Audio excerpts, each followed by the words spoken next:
ఆంధ్రప్రదేశ్ కొత్త ప్రభుత్వం ఏర్పడింది. ఈరోజు నారా చంద్రబాబు నాయుడు గారు ముఖ్యమంత్రిగా, పవన్ కళ్యాణ్ గారు, నారా లోకేష్ గారు, ఇతరులు మంత్రులుగా ప్రమాణ స్వీకారం చేశారు. అత్యద్భుతమైన ఒక కార్యక్రమంలో ఇది జరిగింది. అయితే దీంట్లో కొన్ని సరదా చమక్కులు, పదనిసలు కనిపించాయి.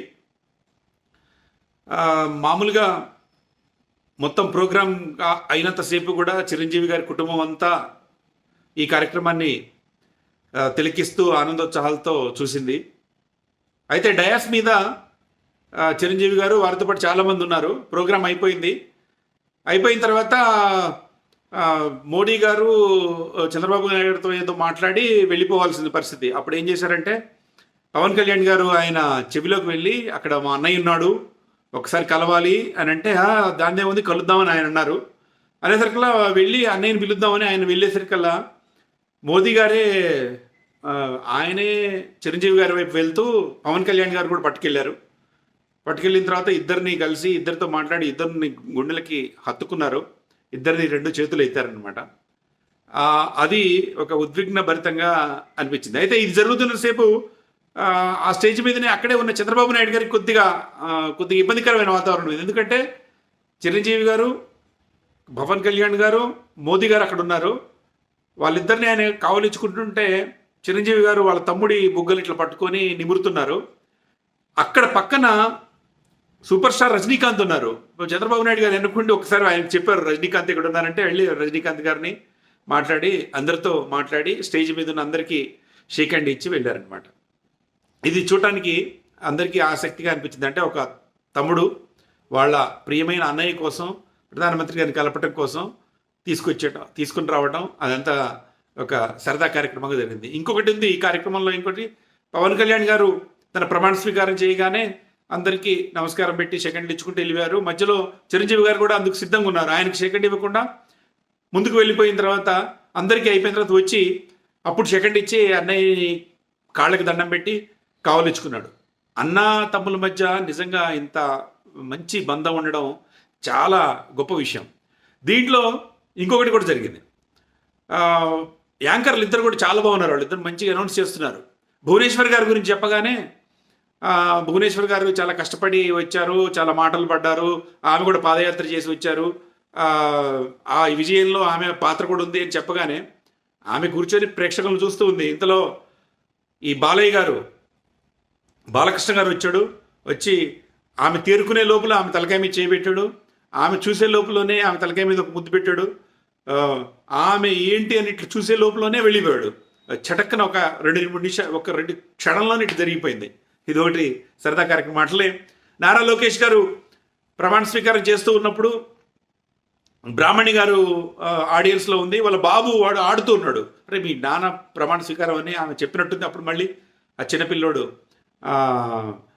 రెడీ అయ్యి విన్నాడనమాట.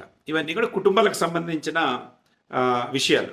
ఇంకొకటి జరిగింది ఏంటంటే, అమిత్ షా గారు వెంకయ్య నాయుడు గారు చాలా రోజుల తర్వాత కలిసినట్టున్నారు. మంచి కూర్చొని మాట్లాడుతూ ఉంటే మాజీ గవర్నరు, ఈ మధ్యనే బీజేపీ అభ్యర్థిగా పోటీ చేసి తమిళనాడులో ఓడిపోయిన తమిళసై సౌందరరాజన్ గారు ఆమె అటు వెళ్తూ ఉంటే ముందు అమిత్ షా గారు ఏం మాట్లాడలేదు. కానీ కొంచెం దూరం పోగానే ఆమెను పిలిచి ఆమెకేదో ఒక వార్నింగ్ ఇచ్చినట్టు చెయ్యి ఊపారు. అట్లా కాదు అన్నారు. ఆమె ఎక్స్ప్లెనేషన్ చేసుకుంటే ఇవ్వబోతుంటే అదేం కాదు అని అన్నారు.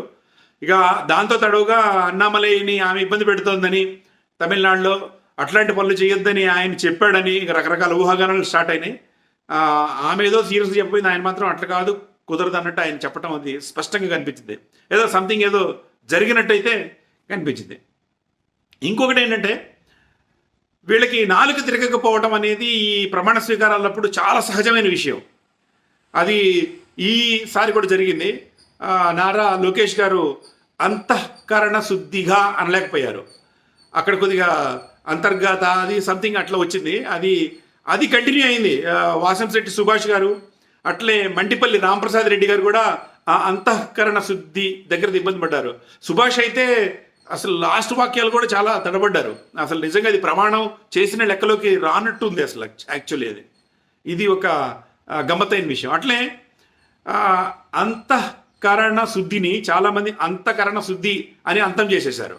అంతఃకరణ. నేను అనుకోవటం ఈ తెలుగులో దీని ఏదైనా ఇంకేమైనా సులువైన పదం పెట్టాలేమో. ప్రతిసారి ప్రమాణ స్వీకారాలప్పుడు నాయకులు చాలా ఇబ్బంది పడుతుంటారు, మరుసటి రోజు ట్రోల్కి గురవుతుంటారు. ఇదేదో వేరే మధ్య మార్గం ఏదో ఆలోచించాల్సిన అవసరం ఉన్నట్టుంది.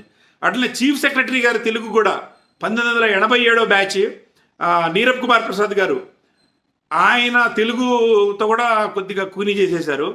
ఆయన ఇంతటితో ఈ సభ ముగిసింది అనడానికి ఇంటితో ఈ సభ ముగిసింది అన్నారు. అట్లనే ఆయన పేర్లు పిలుస్తున్న విధానం కూడా చాలా గమ్మత్తుకుంది. అయితే ఈ సభలో ప్రసంగాలు ఏం లేవు. అంటే జనరల్గా ఈ ప్రమాణ స్వీకారాలు జరిగినప్పుడు ప్రసంగాలు ఏముండవు. లాస్ట్ టైం జగన్మోహన్ రెడ్డి గారు ప్రసంగించినప్పుడు ఈ భూమి మీద నేను నడవడం వల్ల చాలా సమస్యలు తెలుసుకున్నా, నేనున్నా మీకున్నా అని నేను చెప్పారు. అది బాగుంది. ఈసారి మాత్రం ప్రసంగాలు ఏమీ లేవు. పెద్ద సంఖ్యలో జనం వచ్చారు. వాళ్ళందరూ ప్రసంగాలు వినకుండానే వెళ్ళిపోవాల్సి వచ్చింది. అయితే కిందటిసారిలాగా తెలంగాణ ముఖ్యమంత్రి రాలేదు. లాస్ట్ టైం తెలంగాణ ముఖ్యమంత్రి చంద్రశేఖరరావు గారు వచ్చారు. చంద్రశేఖరరావు గారు వచ్చి వారు ప్రసంగిస్తూ, మీ నాన్నగారి పేరు నిలబెట్టాలి నాయన, నువ్వు కనీసం 3-4 సార్లు ముఖ్యమంత్రి కావాలి అని కూడా చెప్పారు. అట్లా చెప్పిన చంద్రశేఖరరావు గారు అధికారంలో లేరు. అట్లా ఆయన ఎవరిని ఉద్దేశించి అయితే చెప్పారో వారు జగన్మోహన్ రెడ్డి గారు కూడా అధికారంలో లేరు. మొత్తం మీద ప్రమాణ స్వీకారంతో ఆంధ్రప్రదేశ్ రాజకీయాల్లో కొత్త అధ్యాయం ప్రారంభమైంది. ఆంధ్రప్రదేశ్ భవిష్యత్తులో ఒక కీలకమైన ఘట్టం ఈ రోజు నుంచి ప్రారంభం కాబోతోంది. ఆంధ్రప్రదేశ్ కోలుకొని అక్కడ ప్రజలందరూ కూడా సుఖ సంతోషాలతో ఉండాలని మనందరం అంతఃకరణ శుద్ధితో కోరుకుందాం.